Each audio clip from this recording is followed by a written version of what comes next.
There's something oddly cozy about this game. Even though I can't see a few feet in front of me, and the gameplay is brain dead as it gets, Gloom, it's very relaxing. When it's not being impossibly hard, of course. So I happen to own the Amiga 1200 version of Gloom. Old Zach Wave showed me the eBay listing for this, and I'm pretty sure he was contemplating buying it, but I kind of swooped in and got it immediately. Which is roughly why he doesn't show me any more eBay listings. I think a lot of people were first exposed to Gloom by the angry video game nerd when he was showing off on the Amiga CD-32. You collect bouncing balls for guns and baby bottles for health. What is this, like a spoof? Like PO'd? Yeah, the game where you're shooting butts. But that was done on purpose as a parody. This one, it's just a fucking watered down piece of shit Doom knockoff. I don't think it's bad. I mean, yeah, these graphics are just disgusting, and I mean, listen to the music. There is no music. That's a bit misleading. There is music during the main menu and in between levels, but that's about it.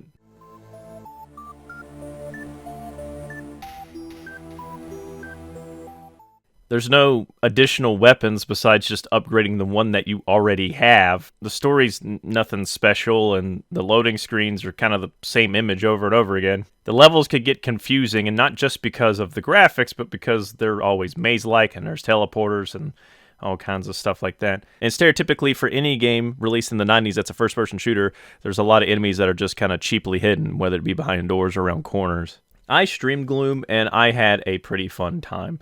The only thing that made me stop was the fact that there was no save feature, and I died often. Though that doesn't seem to really be an excuse, considering that I am emulating this. I do not own an Amiga, and they go for quite a bit of money. And if I got an Amiga, I'd want like a 1200 or 4000, one that had a lot of power to it. So I've been playing this game using the Amiga Forever emulator. This is a sealed physical release of the latest version, but I haven't opened it considering that they give you a digital download. Paying for emulators are kind of questionable and controversial at best. However, I got this one just for the sheer convenience of it. The other Amiga emulators didn't really seem to work as well, and I had a hard time finding Kickstart ROMs. With Amiga Forever, it just kind of works, really. Gloom is a fantastic game that I wanted to do a video on because I think it has a bad rap for the few people that know about it. I really don't think it's that bad. It's a first-person shooter on the Amiga, which was already a rare sight to behold. I happen to have another one that I've yet to check out. But I think what amazed me the most was that there was a version of Gloom that released later, Gloom Deluxe. Gloom Deluxe is much better. You can see. You can tell where you're going. It makes the game a lot easier. Most of the issues and concerns that I have with this game are also present in the original one as well. So I'm going to use Gloom Deluxe in order to, not fry your eyeballs. The game was developed by Black Magic Software. Look at that metal hand-drawn logo. I'm pretty sure the only thing they've ever developed is Gloom. I'm pretty sure this is all they've done. Which is unfortunate because this game had some good ideas and it had some pretty cool graphics happenings, Like, for instance, there's two different graphics options, messy or meaty. Messy means that, gibs from enemies will explode more violently, but, they kind of disappear once they fall to the ground. But with meaty, the gibs just remain on the floor when they died. And, both have their pros and cons, because even in the emulator, this game can chug if a lot of stuff starts happening on the screen. One of the reasons why I kind of began to like Gloom, because I was playing this for a Trash Friday. The intent was to tear it a new one. But one of the things that really started to like it is it has sort of an intense atmosphere. There's a lot of particles just floating around, and I don't know, the ammo's just bouncing, just is weird. All the enemies are strange, and everything's not really well explained of what's happening. And, I mean, I could probably read the manual for an in-depth story, but it just adds to the effect for me. It's a really creepy atmosphere, and the lack of music sort of adds to it for me. But at the same time, the lack of music creates a little bit of awkwardness, because there's not enough ambiance to kind of replace the sound that the music left behind. But I think with Gloom, it does it a special favor, because it just makes the game even more mysterious than it already is. Especially since the enemies don't make as much noise as you would expect. It's a very silent, almost like Solaris experience. I know it's a weird comparison, but it's just really silent and eerie and spooky.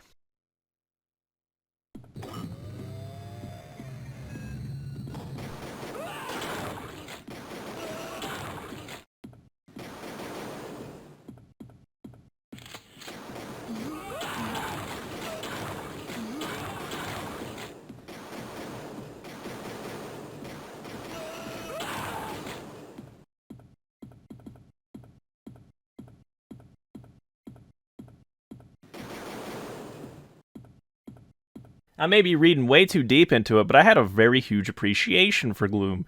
And the fact that there's only one weapon that can be upgraded only so many times, for me, was pretty great. I like strategy games that have a lot of complexities to them, but at the same time, some days I just want to shut my brain off. Here you got one gun. The excuse for death is your own lack of skill. And me, I kind of like that because it's a nice change of pace.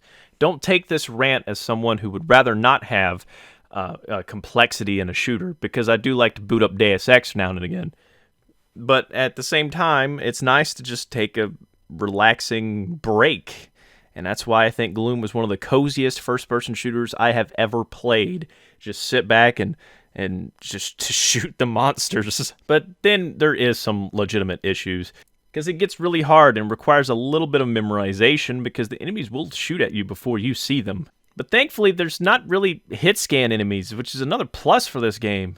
A lot of their bullets are the same as yours. They're projectiles, which means you can kind of hide from them. Most of the damage I take is because there's corridors that doesn't have places to hide, or I got a little too cocky as I was shooting and firing and hoping to kill. Once you max out a gun, you get this little spread that happens, and it can kind of bite you in the butt, because then it won't go straight and it'll hit walls in a corridor, and now you're kind of screwed.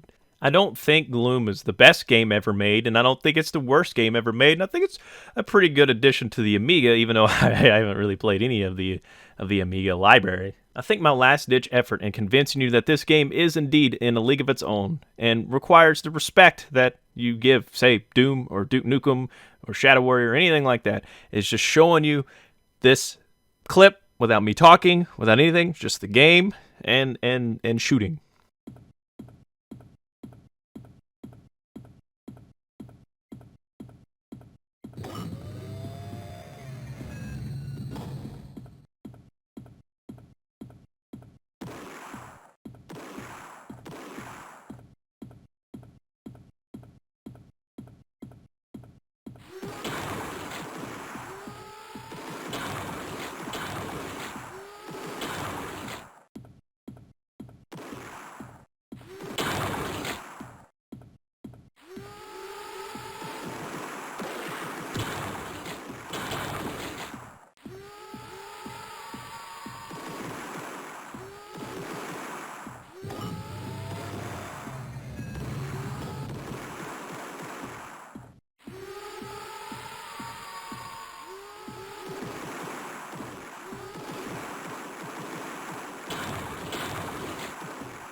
You know how people love to say only 90s kids will remember, or only early 2000s kids will remember, or there's just like videos on YouTube where they're playing Super Mario 64 on like a CRT, and it's very moody and quiet, kind of sparking that inner childhood memories, reminding you of what it was like just to stay up all night and play games without a care in the world.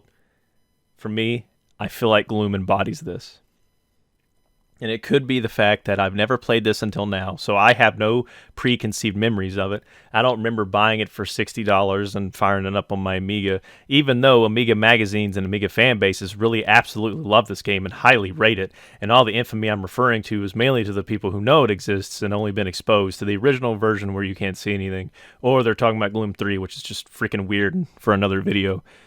The point is, I think Gloom has kind of a misrepresentation, and Gloom Deluxe is a nice, laid-back experience that everyone should check out if they're looking for a time to relax. But I could be reading way too deep into it. It could be an awful game.